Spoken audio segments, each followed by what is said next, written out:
இன்னைக்கு துவாதசி பாரணை வந்து Chowchow Kootu Pudalangai பொடுத்துவல் இது வந்து பச்சை மிளகாய் குழம்பு நெல்லிக்காய் போட்டது Thengai Paal Rasam அப்புறம் வந்து பால் பாயசம் ஆமா ஆமா இது வேக வச்சிட்டேன் நீங்க டைம் வச்சிருங்க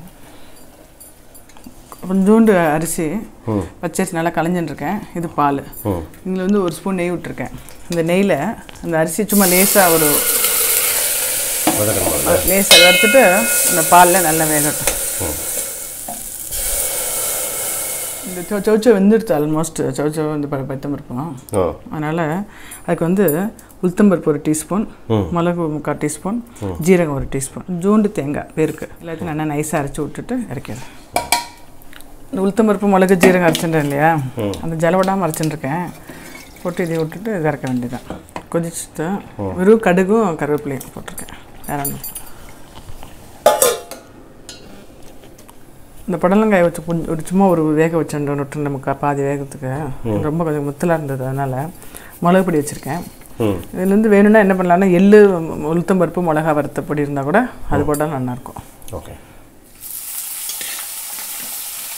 இல்லை மிளகு பொடி கொஞ்சம் உப்பு மஞ்சள் பொடி போட்டிருக்கேன் அதுக்கப்புறம் துளியூண்டு ரொம்ப இல்லை துளியூண்டு தேங்காய் கொஞ்சம் போடுவேன் இது வேகட்டும் இன்னும் கொஞ்சம் வேகணும்ல கொஞ்சம் வேகணும் இது நல்லா இந்த அரிசி வந்து நல்லா குழையணும் அந்த அளவுக்கு இது விடணும் அப்படியே சுண்டிடும் அப்புறமா அதெல்லாம் பாரு ஓகே இன்னைக்கு திருப்பதியில் பற்றி கேட்கும்போது என்ன கேட்கலாம் பெருமாளுக்கு வந்து இது கொடை வைக்கிறான்ல ஆமாம் அதோட அதுக்கு ஏதாவது விசேஷம் இருக்கா கொஞ்சம் கொடை இல்லை பெருமாள் உற்சவத்துலலாம் கொடையோட தான் வருவார் ஆமாம் அதான் ஆமாம் எங்கே வெளியே வந்தாலும் ஒரு ஒரு வாக்கியம் சொல்லுவாள் அதாவது நின்னா கொடை உட்காந்தா சிம்மாசனம்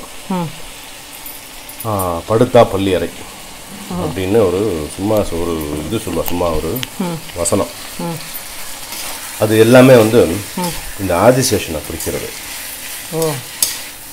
நின்னா கொடை அப்படின்னா கிருஷ்ண அவதாரத்தில் கிருஷ்ணனை தூக்கிட்டு வசுதேவன் வரும்போது அதுக்கு மழை ஜோன் மழை அவளுக்கு பாதுகாப்பாக இருந்தது ஆதிசேஷன் ஆமாம் கரெக்டாக அதே மாதிரி லக்ஷ்மி நாராயணன் வந்து உட்காண்டிருக்கிறது சிம்மாசனம் வந்து ஆதிசேஷன் மகாவிஷ்ணு படுத்துன்னுக்கிறது பள்ளியறை வந்து ஆதிசேஷன் அதனால தான் வந்து எல்லா இடத்துலையும் பெருமாள் வந்து இந்த ஆதிசேஷனுக்கு ஒரு மரியாதை செய்யணும் அப்படின்னு நினைப்பாராம் அதனால தான் வந்து இந்த பெருமாளுக்கு வந்து கொடையை கொடுக்கறது கொடையை வச்சு நம்ம வந்து பிரார்த்தனை பண்ணிக்கிறது அதெல்லாமே வந்து விசேஷம் ஆமாம் அந்த கொடை அதை தான் சொல்லுவாள் வந்து இப்போ அதே மாதிரி கிருஷ்ணாவதாரத்தில் ஆதிசேஷனை பார்த்தோம் ராமாவதாரத்தில் லக்ஷ்மண் தான் வந்து ஆதிசேஷன்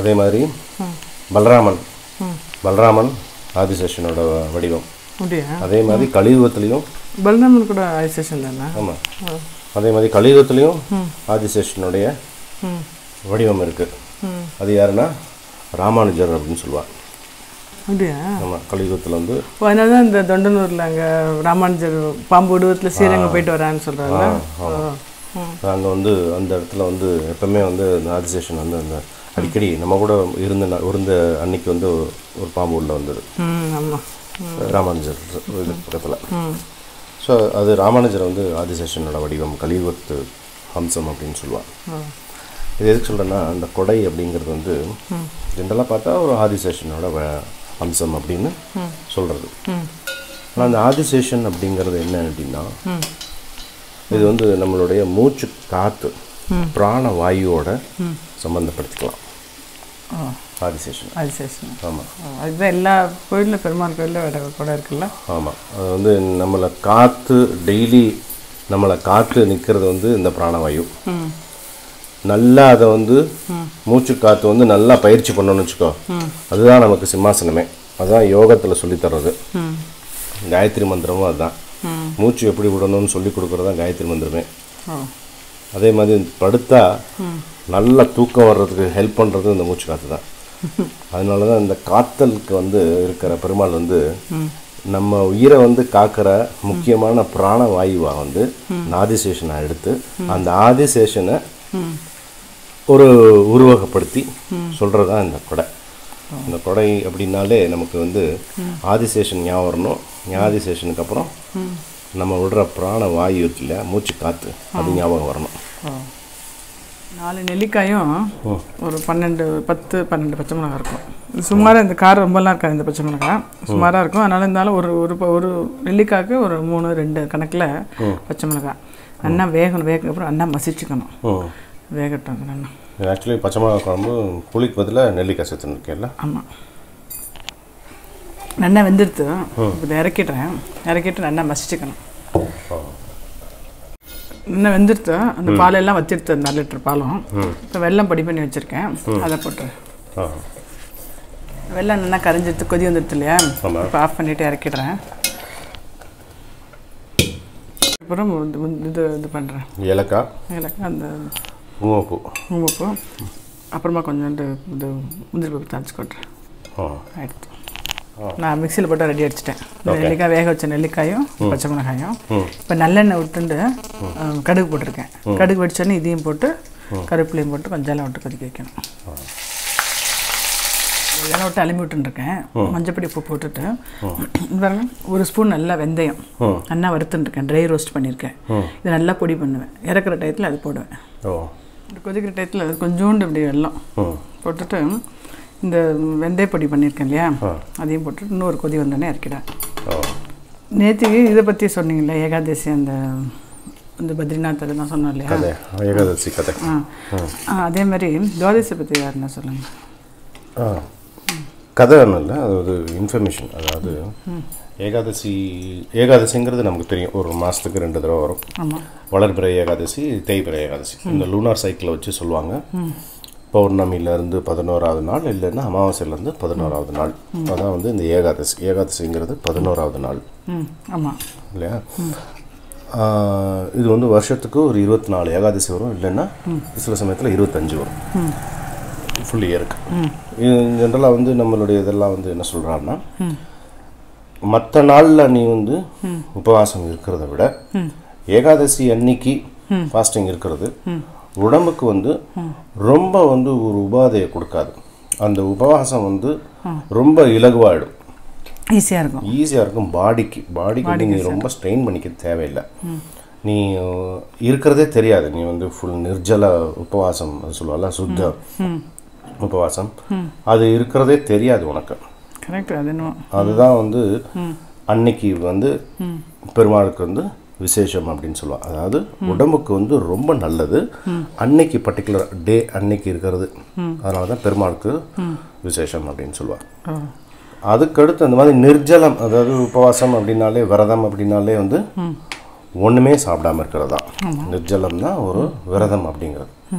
சுத்த உபவாசம் அப்படின்னு சொல்லுவாங்க. அன்னைக்கு வந்து ஒரு சொட்டு ஜலம் கூட எடுத்துக்காதவா அடுத்த நாள் என்னென்ன சாப்பிடணும் அப்படின்னு வழிமுறை இருக்கு. அதை தான் வந்து பாரணை அப்படின்னு சொல்லுவோம். அதாவது 12ஆவது நாள் துவாதசி பாரணை அன்னைக்கு இருக்கு. இதுலேயும் வந்து இன்னென்ன சில சமயத்தில் அகத்திக்கீரைலாம் கிடைக்காது. அகத்திக்கீரை வந்து சுண்டக்காய் கிடைக்காது, அகத்திக்கீரை கிடைக்காது. ஸோ இது வந்து இது கிடைக்கலையேன்னு ஃபீல் பண்ணுறதை விட எது நம்ம வந்து முக்கியமாக சேர்க்கக்கூடாதோ அதை சேர்க்காமல் இருக்கிறது ஓரளவு நல்லது. அதாவது புளி, இந்த புளி வந்து அடுத்த நாள் வந்து ஃபுல், அது வந்து ஃபுல் பட்னி தான். ஏகாதசி அன்னைக்கு நீ வந்து நான் அரிசியை தவிர இதை போட்டுக்கிறேன், இதை தவிர அதை போட்டுக்கிறேன் அப்படிங்கிறதெல்லாம் விரத கணக்கில் வராது என்னை பொறுத்தளவு. என்ன விரதம்னாலே விரதம் தான் இல்லையா. ஆமாம். ஸோ அதுலேருந்து இது தவிர அது தவிர இதுக்கு பதில் அதுக்கு பதில் இது அப்படின்னா அது விரதம் கிடையாது. ஸோ ஃபுல்லாக விரதம் இருக்கிறவாளுக்கு அடுத்த நாள் புளி சேர்க்காம, இல்லை இந்த வாழை சம்பந்தப்பட்டது, வாழைக்காய், வாழைப்பழம், வாழை இலை, இந்த மாதிரி இல்லை வாழை சம்பந்தப்பட்டது இதெல்லாம் அவாய்ட் பண்ணுறது பெஸ்ட்டு. ஸோ அடுத்த நாள் வந்து புளி இல்லாமல் அகத்திக்கீரை சேர்த்துட்டு பண்ணுறது வந்து துவாதசி பாரணை. சுண்டக்காய் கிடைச்சா நல்லது. சுண்டக்காய் வந்து நல்லது. சுண்டக்காய் வந்து நல்லா பச்சை தண்ணி அடிச்சு என்ன வேணால் பண்ணலாம் அதில். ஆமாம். இதுதான் பாருங்கள், ஒரு சைடாக கொதிக்குது, மாமி கேட்டுனே இருந்தேன்ல. இப்போ இது மட்டும் கொதிக்குது, ஃபுல்லாக இங்கெல்லாம் கொதிக்கல பாருங்கள். ஆமாம், அதுதான் சொல்லுவோம் அப்படி. ஓ, இதுதான் ஒரு சைடாக கொதிக்கிறதா. ஒரு 2 தக்காளி எப்படியும் நறுக்கி வச்சுருக்கேன். இது வந்து இப்போ தேங்காய் பால் வந்து கொஞ்சம் ஃபஸ்ட்டு 2 பால் சுமாராக எடுத்துட்டுருக்கேன். சுமார் அதாவது ஃபஸ்ட்டு பால் 2வது பால்னு சொல்லுவேன் இல்லையா, ரெண்டும் கலந்து கொஞ்சம் எடுத்துட்டுருக்கேன். அப்போ இதில் வந்து கொஞ்சோண்டு எண்ணெய் விட்டு ஜீரகம் போட்டிருக்கேன். இப்போ அடுப்பில் வச்சுட்டு இந்த தக்காளி இந்த ஜீரகத்தை வதக்கணும் நல்லா வதங்கினதுக்கப்புறம் இந்த தேங்காய் பால் விட்டு டக்குன்னு இறக்கணும். தேங்காய் பால் ரசம் 1 ஸ்பூன் மிளகு பொடியும் போட்டு கொஞ்சம் எண்ணெய் வதக்கிக்கிறேன். சுண்டக்காய் வத்தல் இருந்து ஆற்றுல சும்மா அது 2 வறுத்து வைக்கிறேன். சுண்டக்காய் கிடைக்காதனால வறுத்து சுண்டை வத்தல் ஆக்சுவலி இந்த வத்தல் இருக்குல்ல, சாதம் சூடாக நெய் விட்டுட்டு இந்த வத்தலை பொடிச்சுட்டு நல்லா வறுத்தோடனே ஃப்ரை ஆகிடணும். இது வாடி கிறிஸ்பியாக இருக்கும்ல, அதோடய பொடிச்சுட்டு கொஞ்சம் உப்பு போட்டு சாப்பிட்ணும். ஃபஸ்ட்டு ஒரு வாரம் சாப்பிட்டுட்டு நம்ம அப்புறம் என்னென்னா சாப்பிட்லாம். ஜென்ரலாகவே அது அவ்வளோ நல்லது உடம்புக்கு. ஆமாம், கலந்து சாதத்துக்குலாம் நல்லா இருக்கும்ல. இதில் என்ன பண்ணுவா, சில பேர் மோர் குழம்பு வச்சு மோர் குழம்பு கூட அதை தாளிச்சு கொட்டுவா காயில் அப்படின்னா. நம்ம இடத்துல மோர் குழம்பு நிறைய போட்டிருக்கோம். ஆமாம், மோர் குழம்பு பற்றி சொல்ல வந்துட்டேன். மோர் குழம்பு ஒரு 4-5 விதம் நம்ம பண்ணலாமா. மோர் குழம்பு ஜூஸில் மோர் குழம்பு தான் பண்ணுவோம் துவாதசிக்கு. நிறைய போட்டிருக்கோம் மோர் குழம்பு, அதனால தான் வேணாம் திருப்பி போட வேண்டாம்னுட்டு. நம்ம அந்த காயில் சமையலில் அந்த வடை போட்டு பண்ணோம். ஆமாம், அது மாதிரி ஒன்று பண்ணியிருக்கோம். என்ன வதங்கிடுத்த தக்காளி, அப்புறம் வந்து தேங்காய் பால் விட்டுட்டு கிண்டிகிட்டே இருக்கணும். நம்ம அப்படியே விட்டு வச்சோன்னு வச்சோங்களேன் திரிஞ்சிடும். இதை வச்சுட்டு ஒரு சூடு வந்தால் போகிறோம். அப்படியா? ஆமாம், சூடு இப்படி கிண்டிகிட்டே இருந்துட்டு நமக்கு தெரியும் இல்லையா, ஒரு 5 நிமிஷம் ஆனோடனே அந்த சூடு இருக்கும். சூடானே டக்குன்னு ஆஃப் பண்ணிடணும். அதை விட்டோம்னா திரிஞ்சிடும் அது. அதனால் விடக்கூடாது, கை விடக்கூடாது. சிம்மில் வச்சுன்னு கிண்டிகிட்டே இருக்கணும். ஆமாம், சும்மா சூடு வர கிண்டினா என்ன, அந்த சூடு வரணும். நம்ம விட்டோம்னா கெட்டு போய்டாது. சூடு வந்தோடனே இறக்கிட்டு அப்படியே சூடு வந்துடுது, ஆஃப் பண்ணிடுறேன். ஆயிடுத்து. பால் பாயசம், பால் திருக்கணும். அது வெங்கலக்கத்திரிக்காய் போட்டு பறிச்ச கூட்டு, நெல்லிக்காயும் பச்சை மிளகாயும் போட்டு குழம்பு, தேங்காய் பால் ரசம், சுண்டக்காய், களத்துக்கு பருப்பு, புடலங்காய் பொறுத்தூள். சூப்பர். களத்துக்கு பருப்புன்னா என்ன ஜஸ்ட் என்ன போர்க்கிழமை தெரியல, அப்படி சொல்லுவான். சாதம் பருப்பு வச்சுட்டு தான் அப்புறம் தானே சாதம் போடுவோம். வெறும் சாதம் இலையில் போடக்கூடாது. ஃபஸ்ட்டு பருப்பை போட்டு நெய் விட்டுட்டு அப்புறம் தான் சாதம் போடணும். அதனால் களத்துக்கு பருப்புன்னு. களத்துக்கு பருப்புன்னா அது போர்க்களம் தான். ஆனால் அமர்க்களம் அது வந்து சந்தேகமே இல்லை, பார்க்குறதுக்கு அமர்க்களமாக இருக்குது. சாப்பிட அவங்களுக்கு வந்தால் சரி. தேங்க்யூ. ஓகே.